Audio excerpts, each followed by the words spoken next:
countdown is on to their meeting in the ring. Wow. But the story of their journey there was anything but complete. Yeah. As the two best fighters in the world risk everything for history.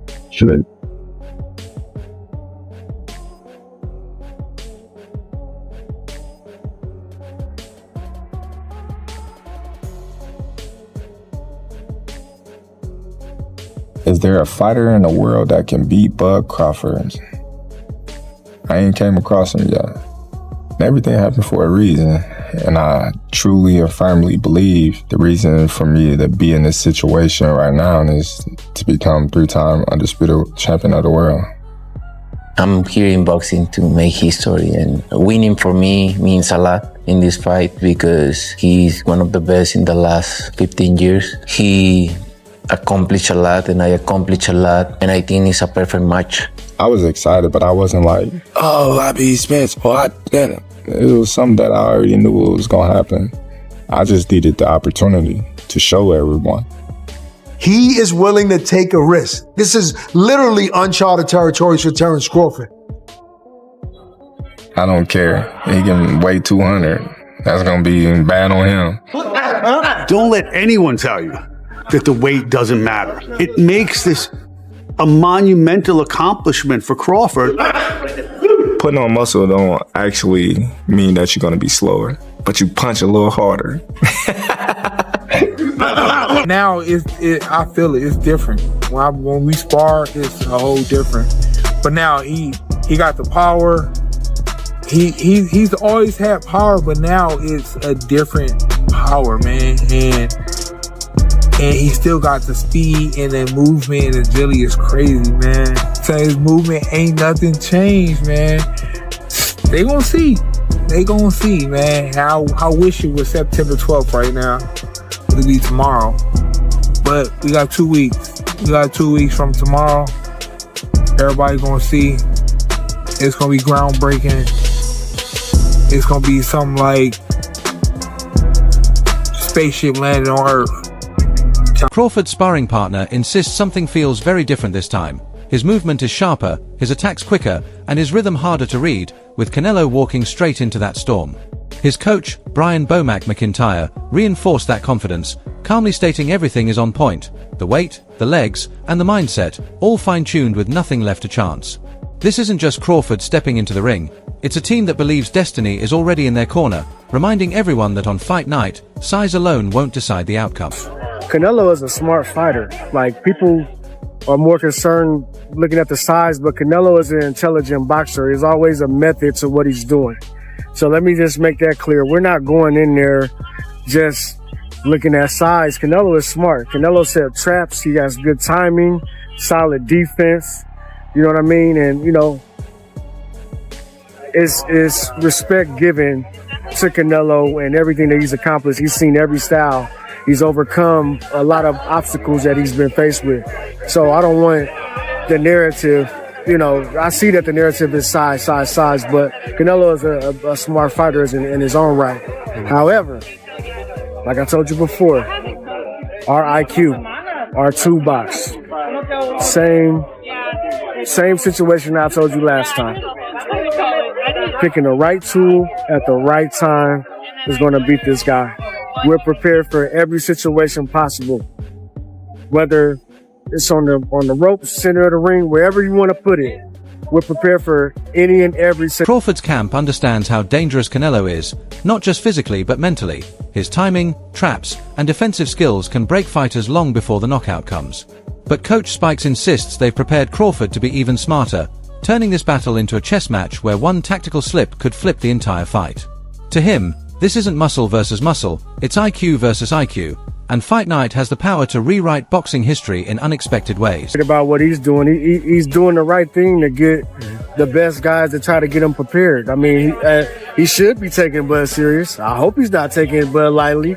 So, I mean, obviously he's taking his camp serious and getting good guys in there to push him. I mean, we got good guys in us to push us. We're crossing our T's and dotting our I's. It doesn't matter what he does over there. And at the same time, a lot is made due about sparring and just overall, like, 16 ounces in headgears is different than 10 ounces and under the lights.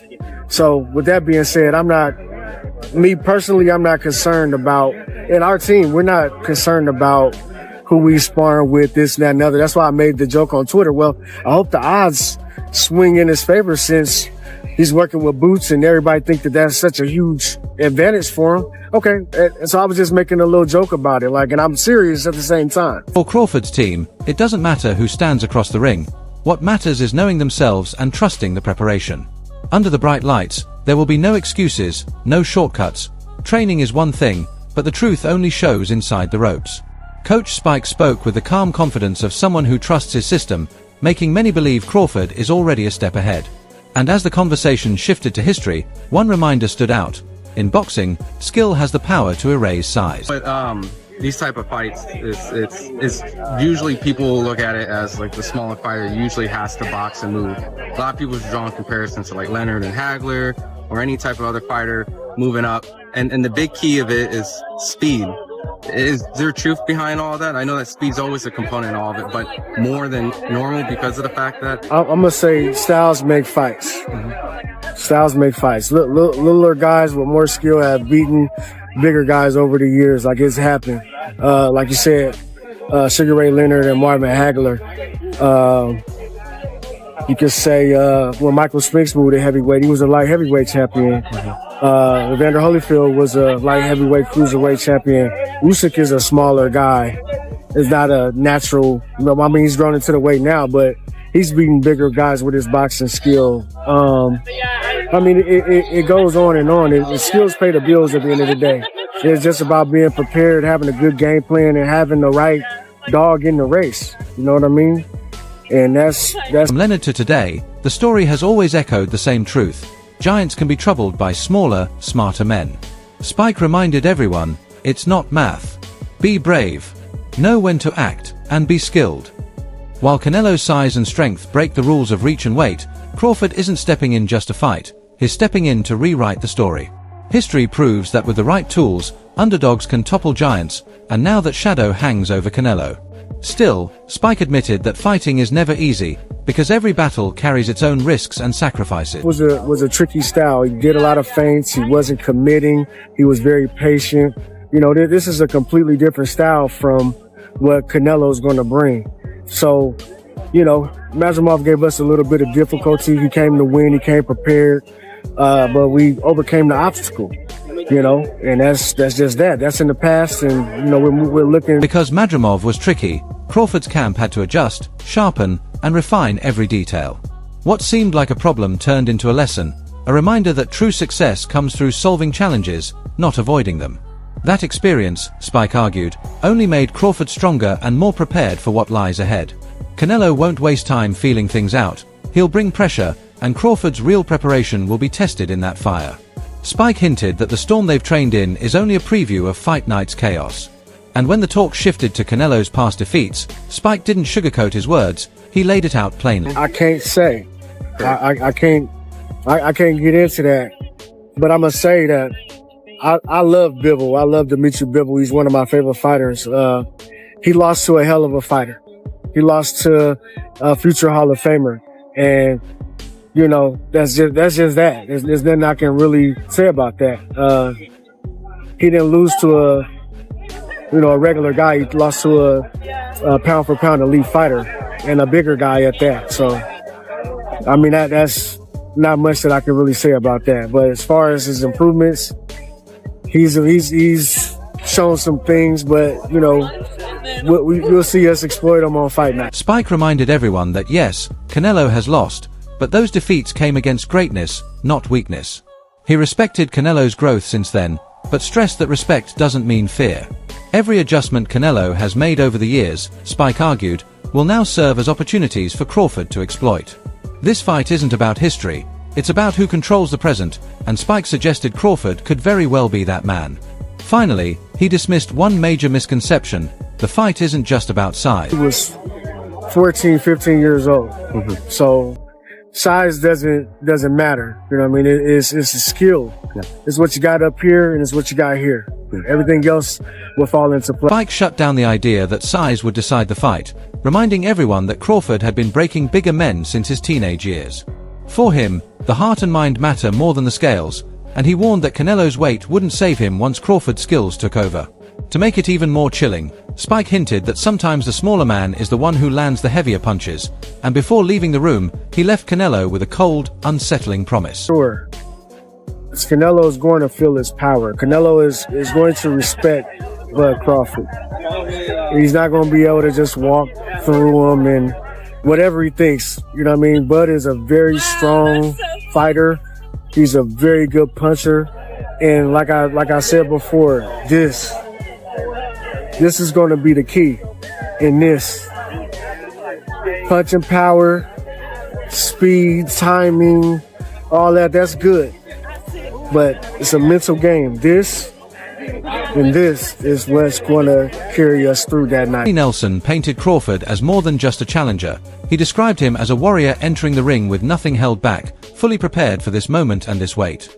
He warned that if Canelo is relying on size to carry him, he could be in for a harsh surprise. The tension builds because no one will truly know until that first punch lands, and only then will the world realize the magnitude of this fight. Nelson even went further, sharing personal insights into Crawford that fans rarely see, framing it not as hype, but as history in the making. Man, like every fight is different. There are so many perspectives and so many things that go on, and not to reveal everything, but that fight was that fight. This fight for Canelo, man, like it's not fight night yet, but him moving up, people are going to be surprised. Dude is not like, it's not like he's a small guy and he just put on a whole bunch of weight. Like, but he's a bigger frame. He always been bigger. He always had to cut down. He always had to cut down to them weights. So now he gets the difference from this fight is he won't have to cut down. He just go in the ring. You look at all this weights for all the other fights. It's 168, 170. So when he fought 154, he was like 170, 172 going in the ring. So he gonna go in there the same way this fight. But he's strong, man. From the start, Crawford built himself by testing his limits against bigger, stronger men in the gym, and Nelson stressed that this forged the confidence everyone sees today. True greatness, he reminded, is born from defying the odds, and Crawford has made a career out of silencing doubts. Nelson even hinted that this time, the shock could be big enough to shake the entire sport. Then Andre Ward stepped in, connecting Crawford's situation to his own journey moving up in weight, but the perspective he offered shifted the entire conversation in a new direction. Conversation was warranted. He's really moving up 3 weight classes since his last fight at 147 with Errol Spence roughly about 2 years ago. So it's really a 3 weight class jump. I think what people have to understand, and I had to understand this when I moved up to face Sergey Kovalev, I went and I consulted with Mackie Shieldstone. And I kept using the phrase, I'm moving up in weight, I'm moving up in weight. I got to get my body ready to move up in weight. He said, have you seen the scale lately? Have you looked at your body scan lately? And I think at that time I was like maybe 185, 188. He said, you're not moving up in weight, you're just cutting less. And that was like, man, that was transformative for me because I looked and I was like, man, you're right. So technically I'm moving up weight classes, or a weight class in my case, but I'm really not moving up in weight. I'm just not having to boil myself down. So Andre Ward explained that Crawford's move isn't about bulking up, but about fighting without the burden of draining himself through weight cuts. Instead of entering unfamiliar ground, he's finally competing at a weight that lets him feel complete, physically and mentally. That clarity, Ward stressed, is what makes a fighter dangerous, because when the body feels whole, the mind can operate without hesitation. And in Crawford's case, that could mean entering the ring sharper, stronger, and smarter than ever before, giving Canelo a version of Bud he's never seen. Better endurance, not being able to boil himself down like that. And even though it is a huge jump, I think we lose sight of the fact of how much he had to boil down and how gaunt he looked at 140. And even quickly at 147, it got to the point where you start to cut into muscle mass. If you know anything about weight loss, at a certain point, that affects you in a boxing ring. Boxing, maybe wrestling, and MMA are the only sports where you have to tear yourself down for two months or 3 months, not just the training, but the weight loss, and then you have less than or right around 24 hours to put it back on, and then you need to go be great the next night. Everybody else gets to play or compete at their walking around weight or their playing weight. So I think that's going to favor Terence Crawford, is not having to boil down 25 or 20, probably going to be about 10 to 12. Andre Ward didn't mince words. He said Crawford is done with the endless grind of boiling down and stripping his body before every fight. No more entering the ring depleted, no more sacrificing strength just to make weight. Instead, Crawford is stepping in as a complete fighter, stronger, fresher, and fueled with real endurance. Ward emphasized that this combination of skill and newfound energy creates a dangerous mix, one that could overwhelm even a seasoned champion like Canelo. Looking straight at Alvarez, Ward warned that what's waiting for him isn't the same Crawford the world has seen before. It's a different beast entirely. I think, number one, I think Father Time is catching up to Canelo, but it's subtle. A little less punch output than normal. Maybe the reflexes have weaned just a little bit, but he's still better than most fighters in the world today. I don't think the Skull fight was a matter of age. I think Canelo Alvarez is extremely crafty, not just in the ring, but up here. And it's similar to a football team scrimmaging early in preseason. I'm not pulling out the playbook.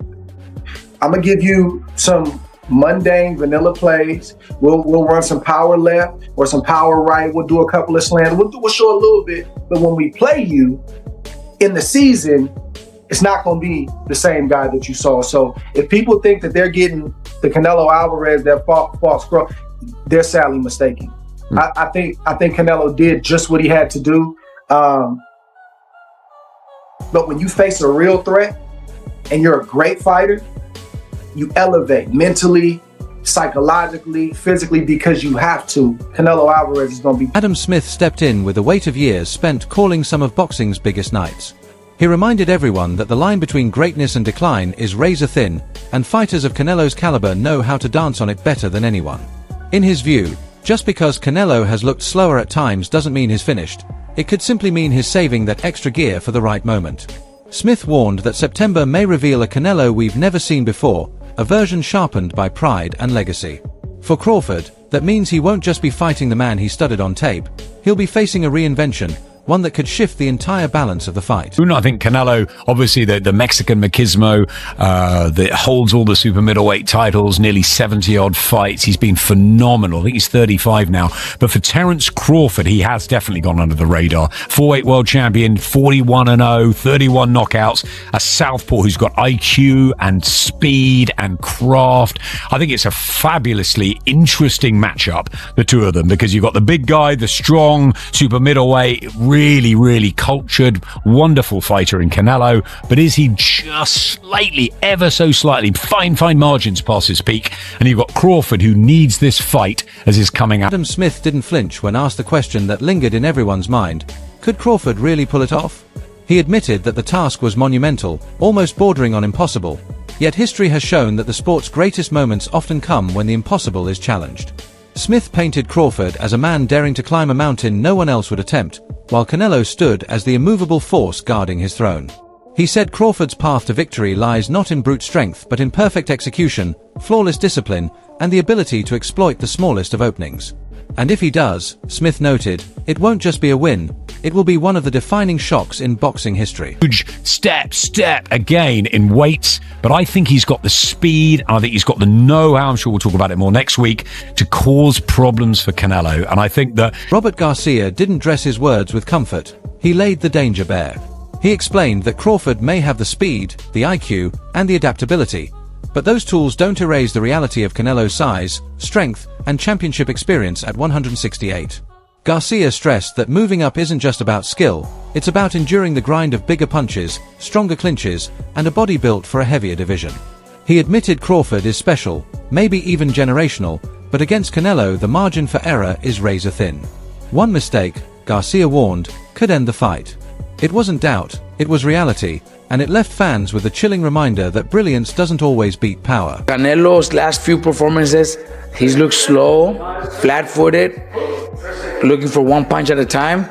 And if that's the Canelo that fights Crawford, Crawford could win a decision. Crawford could outbox him, could outsmart him, could land 3-4 punch combinations and move and win a decision. So do I give Crawford a chance? 100% think Crawford could pull it off. Would I put my money on it? Probably not, but I do give him a chance. Garcia admitted that Crawford's skill set is so refined that it forces respect, even from skeptics. He pointed out Crawford's ability to adjust mid-fight, switch stances seamlessly, and break opponents down with precision rather than brute force. That's what makes this matchup so compelling: Canelo's proven dominance in strength and size against Crawford's unmatched versatility and fight IQ. Garcia's tone carried both caution and admiration, highlighting that this isn't just a question of power versus skill, but of legacy versus destiny.